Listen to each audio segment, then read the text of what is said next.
And then, for example, number 3 natin, insert 4 arithmetic means between 1/3 and 11/3. Okay, so dito naman, first term natin is 1/3. And then, mag-insert tayo ng 4 arithmetic means. So, 1, 2, 3, 4. Then, yung last term natin is 11/3. Okay? So, isabuan natin to. Hinahanap natin sa a sub 2, a sub 3, a sub 4, and a sub 5. And a sub 6 yung ating last term. Again, solve natin si common difference. Gamitin natin yung formula. So, for a sub n, gamitin natin sa a sub 6. That is a sub 1, which is 1/3, plus n minus 1. So, n natin is 6. So 6 minus 1 times the common difference. So, palitan natin sa a sub 6 ng 11/3. Okay? So, pwede nyo namang i-diretso na yun kanina. Pinakita ko lang yung step by step. So, transpose natin itong 1/3 sa kabila. Magiging negative siya. Then, 6 minus 1, that's 5. 5 times d, 5d. Okay? Then, 11/3 minus 1/3, that is, copy lang yung denominator. 11 minus 1, that's 10. That's 5d. Then, divide 5, both sides.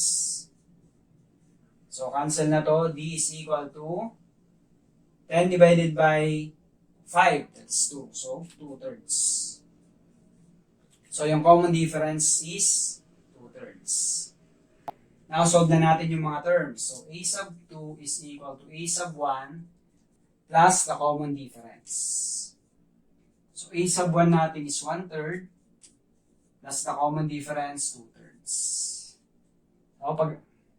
So, pag nag-add tayo ng fraction, copy lang yung denominator kasi similar sila, similar fractions.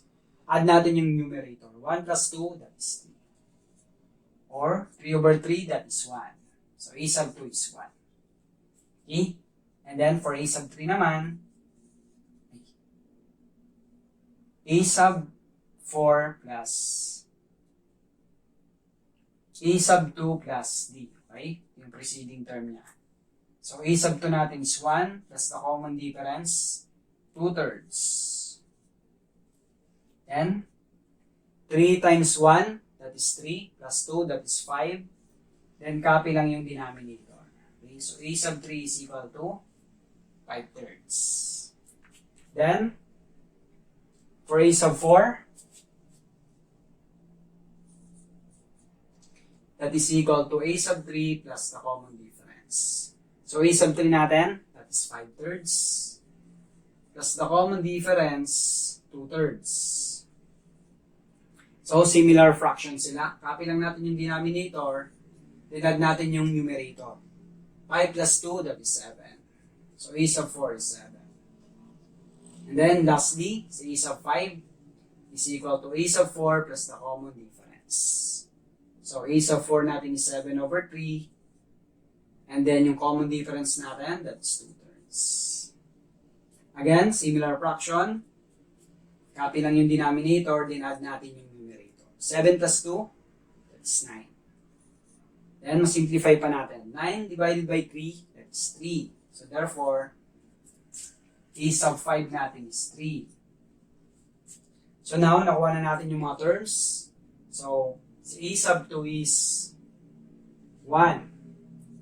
A sub 3 is 5/3. A sub 4, that's 7/3. Then, yung a sub 5 natin is 3. So, ito na yung mga arithmetic means natin. Okay?